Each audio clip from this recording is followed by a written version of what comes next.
Hello and good evening, Stronger Together. I am going to get some music playing for a minute while people are hopping on here, and then, of course, get my phone set up so I can see all of the comments as they come in and answer any questions you guys might have. I'm really excited about tonight's topic because as I went through the poll, I had a light bulb moment, and I'm like, oh, yes, of course. There's one pattern, one particular thing that leads to all of these traits, all of these toxic behaviors that are different for everyone. Hello, Alexis. Hi, Joni. Thank you for joining me. How are you guys? How's the week going for you guys? Today flew by for me. Literally, I try to post a reminder so people will join. And I was like 5 minutes before, and I'm like, oh yeah, it's almost time. Literally, I feel like the day started 39 minutes ago. You've been having a great week. I'm glad to hear it, Lex. It's awesome. My big exciting news this week is that I got new books.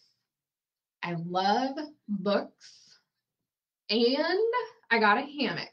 And I cannot wait to lay in my hammock with a book in the sun and meditate too. It's going to be amazing. Your weekend has started already. Good for you, Joni. You work so hard at the beginning of the year. You deserve 5-day weekends for uh, many months, like 4 months, really. So I'm happy to hear that. Do you guys have any plans for the weekend? Anything exciting to look forward to? I don't necessarily have any plans, but I'm looking forward to my hammock and a book if the weather is nice enough. I really like it all sunny, and I'm not sure that it's going to be that way.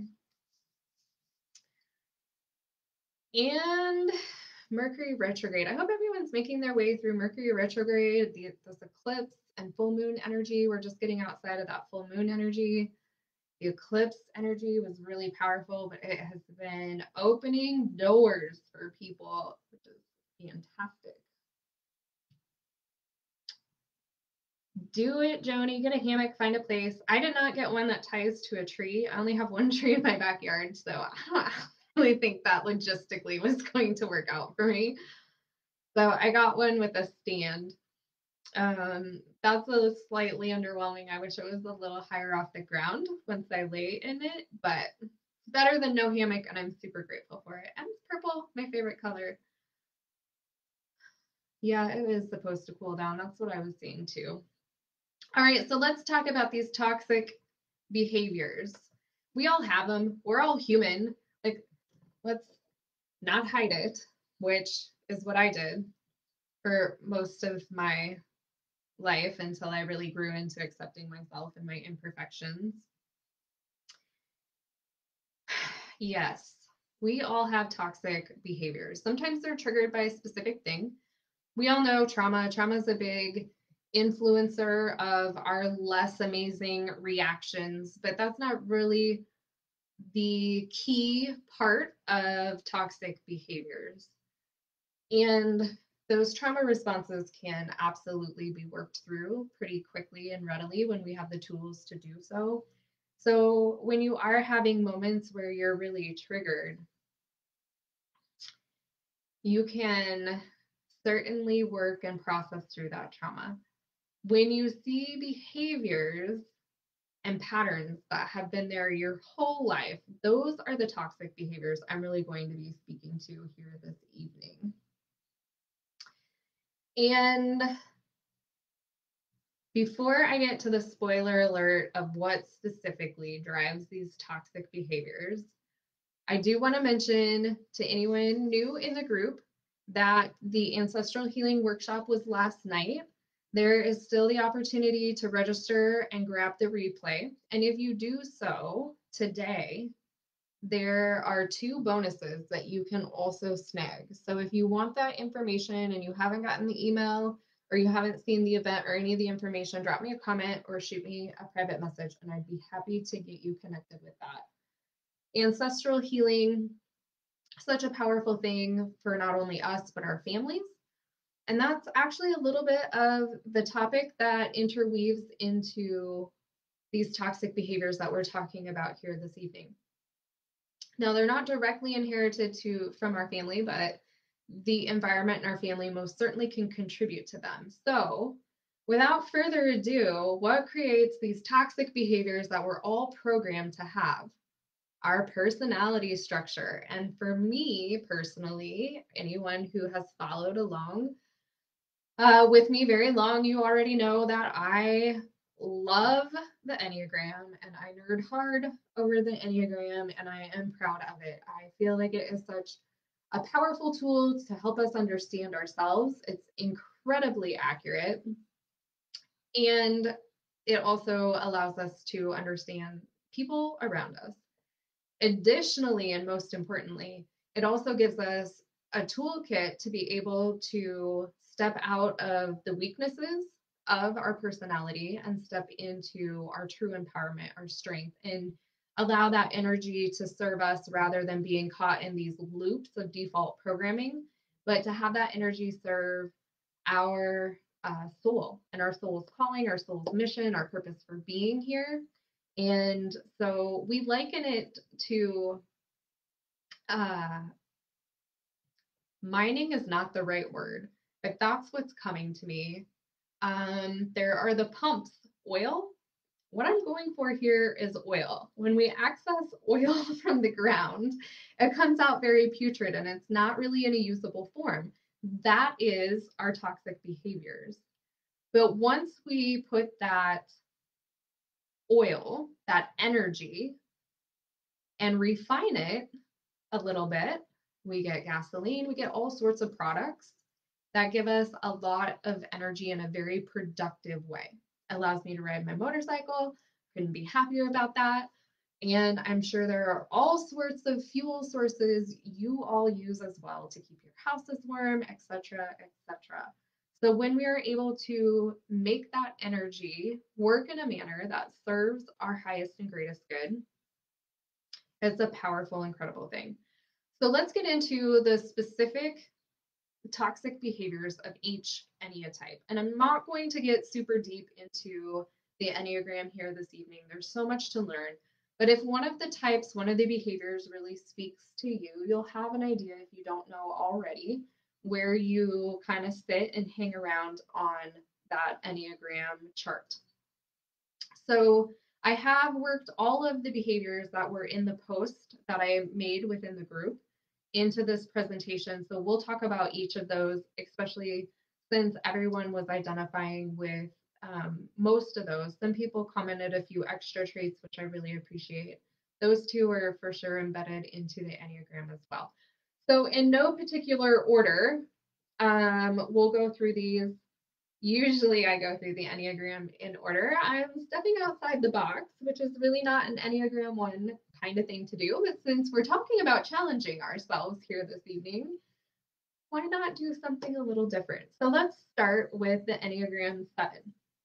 The toxic behaviors that they most likely experience is seeking validation, which a little bit of that comes from the Enneagram 6. So when you see that coming up, as you guys may know, and for those of you who are new to the Enneagram, you center on a number, but then you pick up characteristics from the other numbers as well in a very strategic, mapped out way.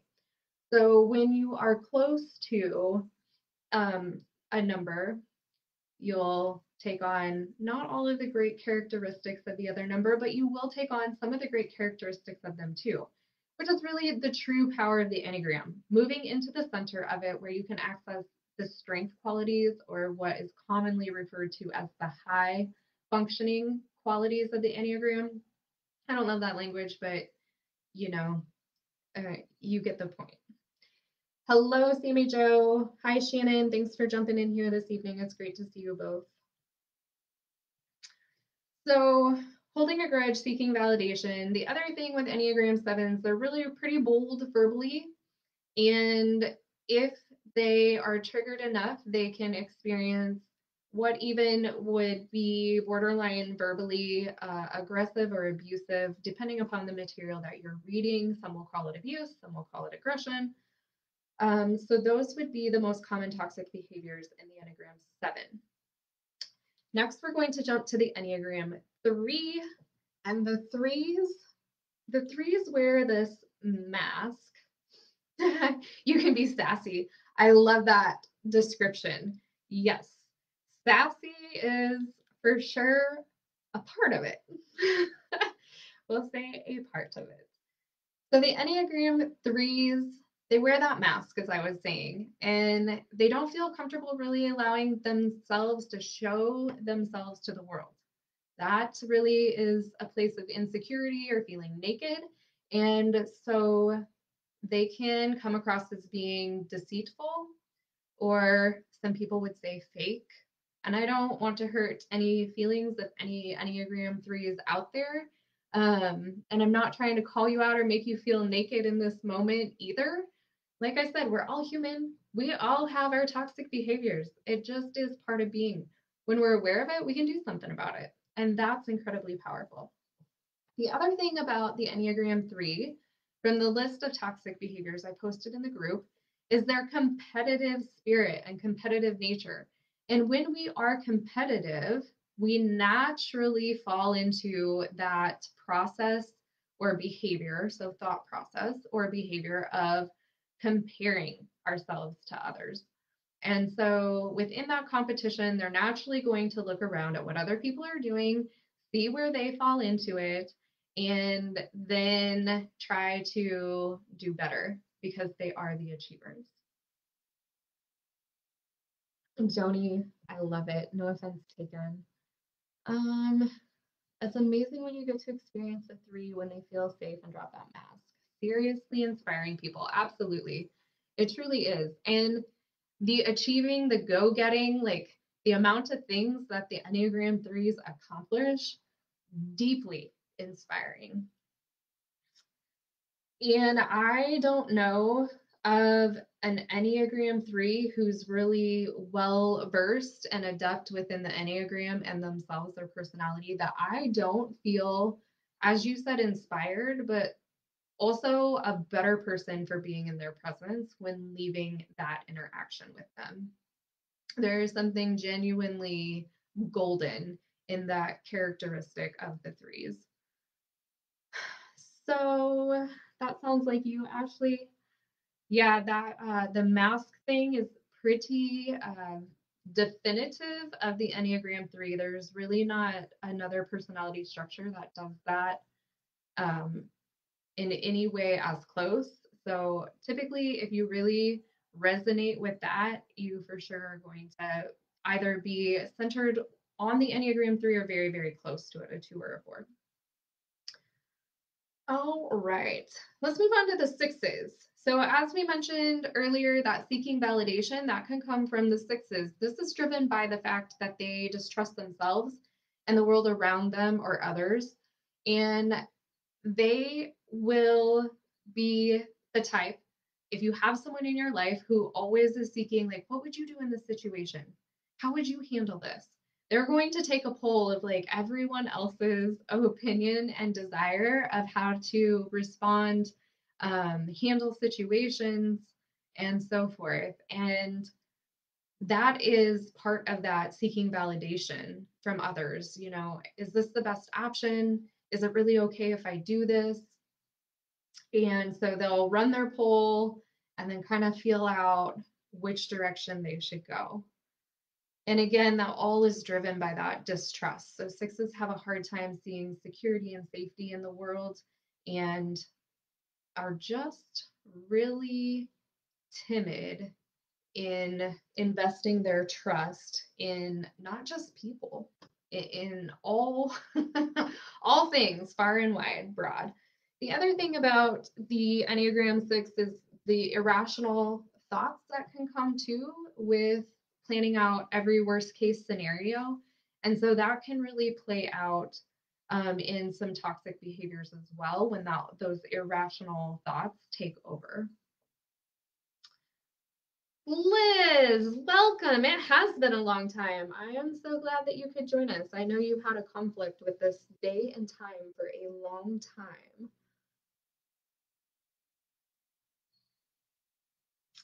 Oh yeah, Joni, you used to hide all the time. I agree, Sammy Joe. We do get to benefit from Joni's radiant light.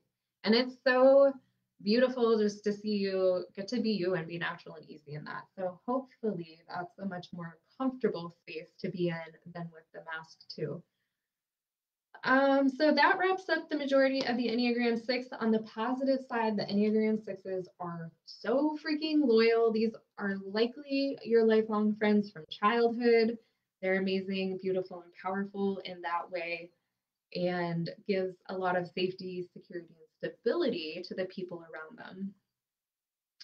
So the Enneagram 5s, I'll be honest, I struggled a little bit with identifying the toxic behaviors of the Enneagram 5s for one reason, which I'll get to in a moment. And I do have a few Enneagram 5s very close to me in my life. I love and adore them. And the reason why it was hard for me to identify their more toxic behaviors because they are so introverted. The Enneagram 5s are the people who they're just so introverted and hermit. They're not necessarily social, and so you don't see a lot of them. And so to not only not see a lot of them, but then to not see them in their best form is more rare than a lot of the other types. So the one thing about the Enneagram 5s, aside from the social awkwardness and whatever kind of off toxic behaviors can come from someone who's very out of their comfort zone when in these social settings, is the fact that they are the intellect. And so they know that what they know is very correct because they've researched all the stuff that they are usually incredibly dead set on their position. And so sometimes you might see them a little bit more closed minded. And if there's anyone in your life who you feel like, oh man, it's going to be a debate, they know it all, you're likely working with an Enneagram 5. The positive thing of this is when you don't know a lot about a topic and you have an Enneagram 5 in your life, they are amazing resources to tap into to help guide you in what do you need to know in making a decision, buying a product, how something works, repairs, changing the oil in your motorcycle. They're going to point you in the right direction, and you can rest assured that what they're telling you is quite informed in their knowledge. So that is the Enneagram 5. Jumping over to the Enneagram 9s are peacemakers. Some toxic behaviors we're going to see with the peacemakers is the avoidance of conflict. They want to prevent conflict at all costs. So while they're typically not the deceitful, dishonest vibe of the Enneagram 3, they can show some of that, but it's driven by not wanting to get into conflict. So the motivator is very different from the Enneagram 3. And the other thing about the Enneagram 9s is there's this beautiful, wonderful characteristic about them where they get along with anyone that they are around, but they will get along with people so easily that it's actually coming from a space where they merge with that characteristic or any type, the other personality, and they take on and exude those behaviors or opinions. They'll just agree. And so it may appear that they're two-faced. They may tell you one thing and then you hear them talking with someone else and they're agreeing with the opposite side of the perspective when they've just told you that they thought or agreed with this other side of the perspective. And that's because the Enneagram 9s, they'll kind of sit on the fence and peer into both, grass is greener on the other side. They'll peer into both fields and they can see both perspectives. So when they say that they agree with both, they're likely not actually being dishonest. There's probably things that they do agree with on both sides of the equation, and they're much happier not picking a side. But if you really need a side to be picked, you can feel like, wow, this person has no backbone, or they're lying to me.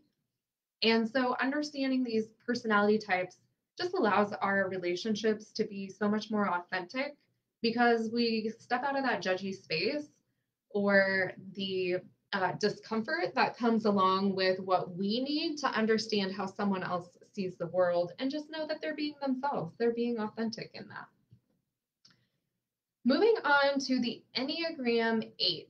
Our Enneagram 8 toxic behaviors look like control.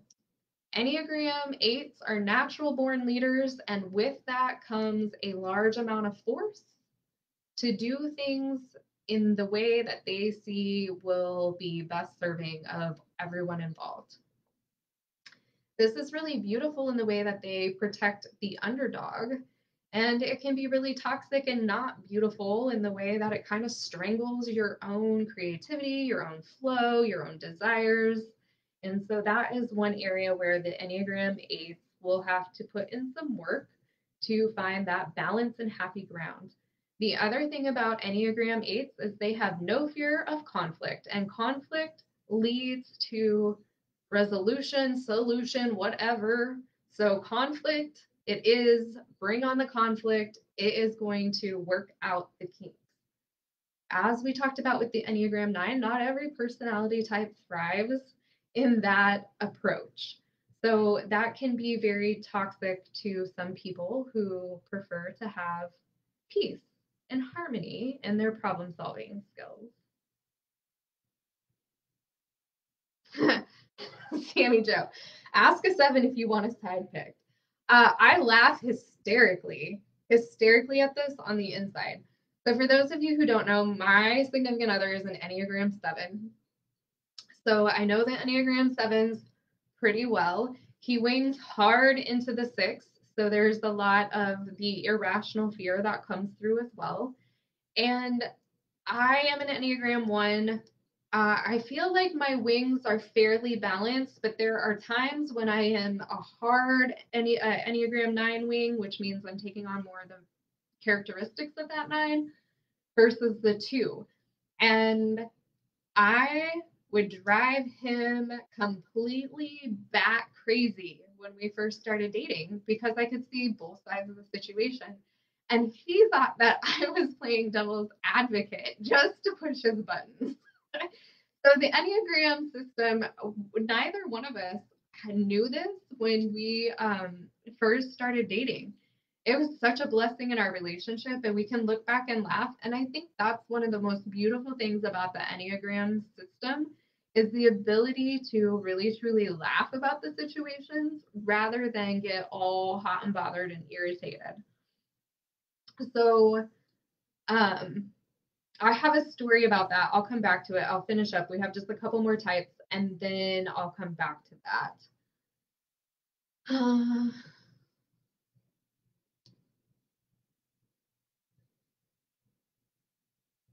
Oh, that's too bad, Liz. Maybe if you jump off the feed and jump back on, it'll even out. Thank you, Sammy Joe, for letting me know that it's playing through okay. I did have a thing tell me that something is low, FPS. I don't know what that is, but maybe that's part of it too. I don't know. You can always catch it on replay if nothing else, which is one blessing of Facebook. I'd love for you to be here live. Okay, so let's move on to the Enneagram 2. Yes, 2 and 4. I have a couple notes. I'm a 1. I always talk from notes, and I mistyped my type, so I had to make sure that my brain's on the right page.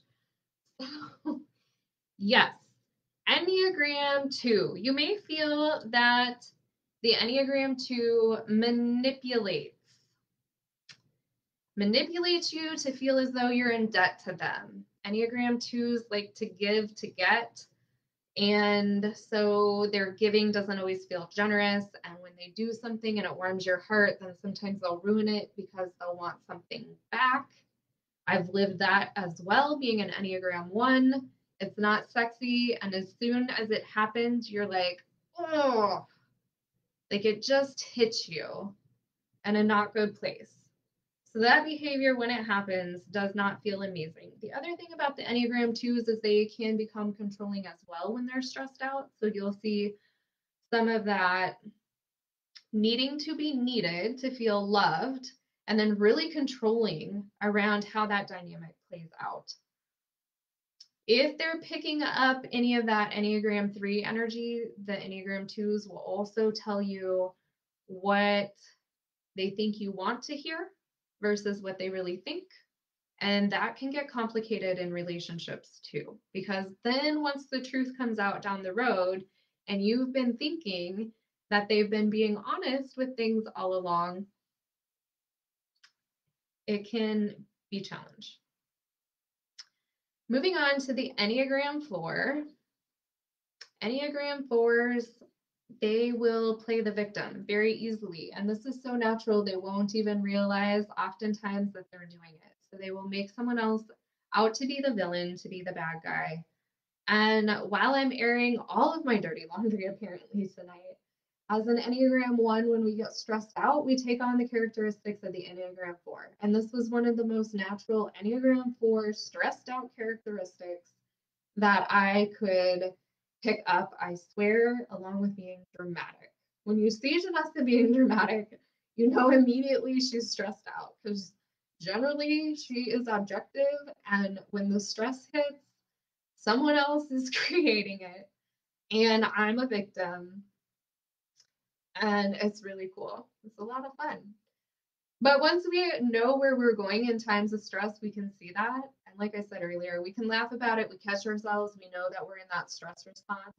We can take a few deep breaths and we can come back into a more balanced, rational state.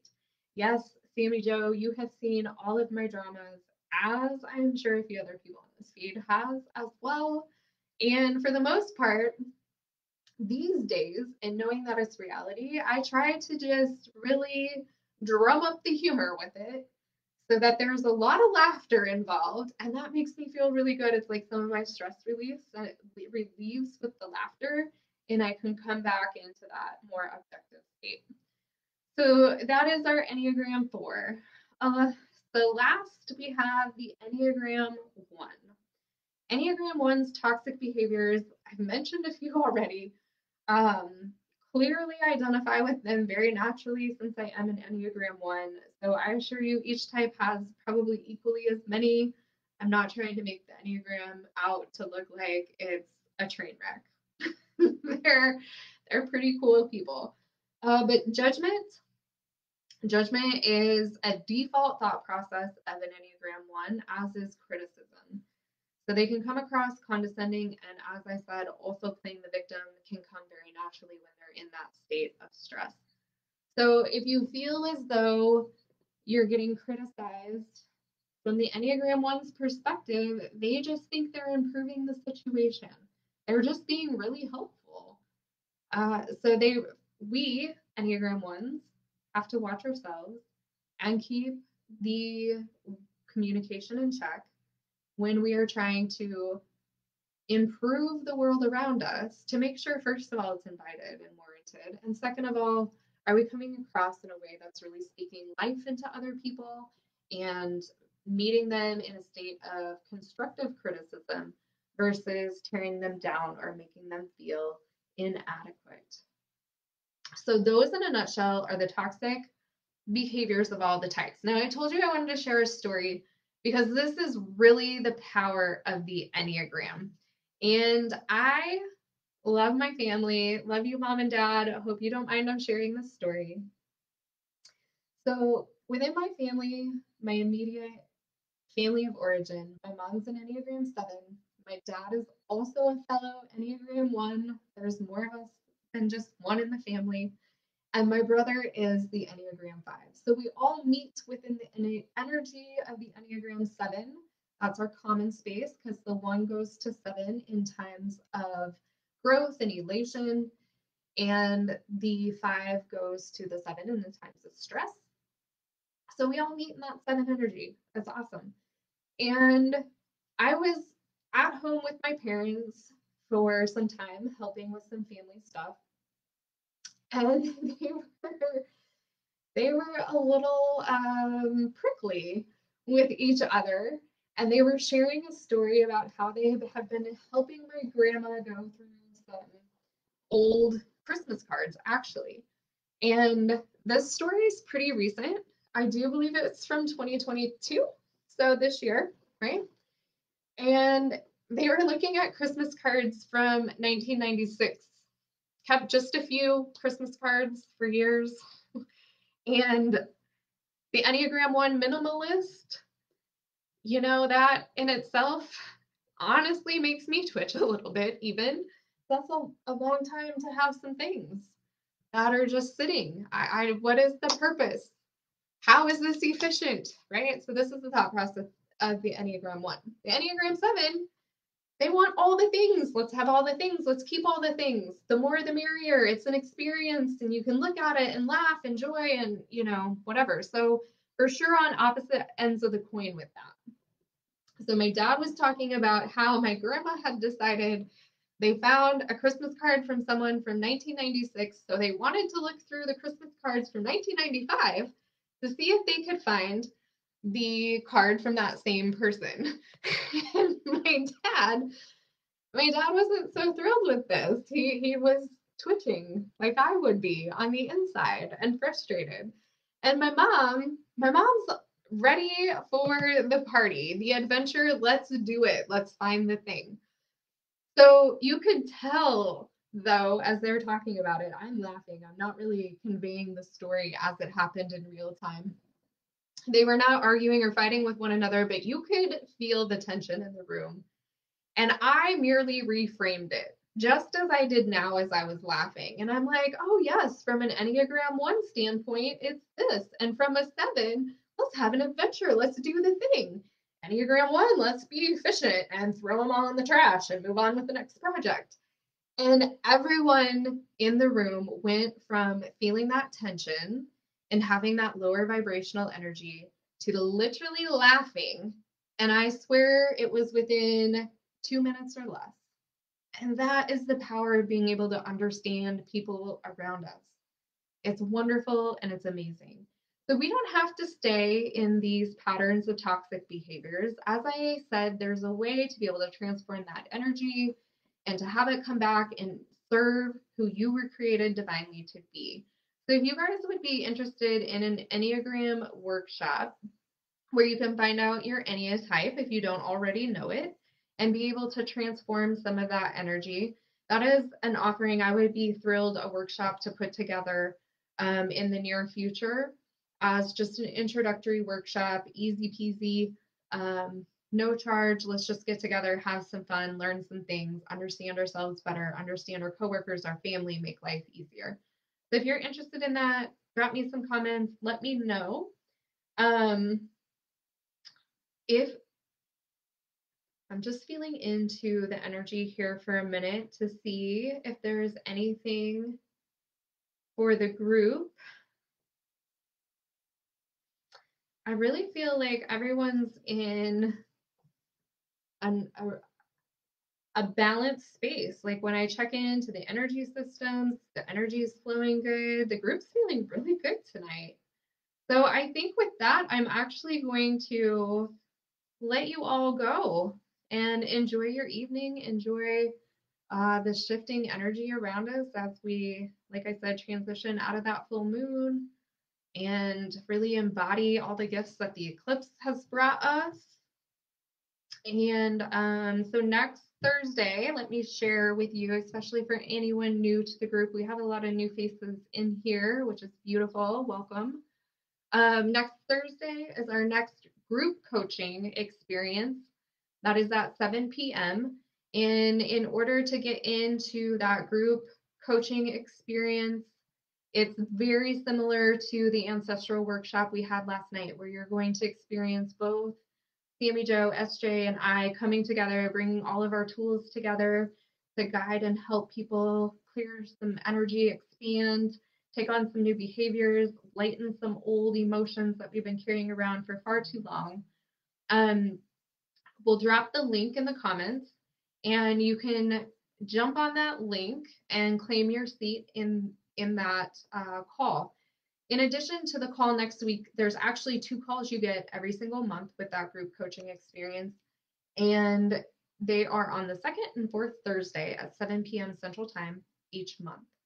There are also over 12 courses of amazing content in there that you can work through at your own pace. It includes an Enneagram 101 course. So if you're ready to learn more about the Enneagram, your personality structure, how you can take this information and learn to identify within a matter of minutes what approximate, if not accurately, type someone is that you're speaking with so that you can truly speak to them and meet them where they are in the world versus pushing your views on them.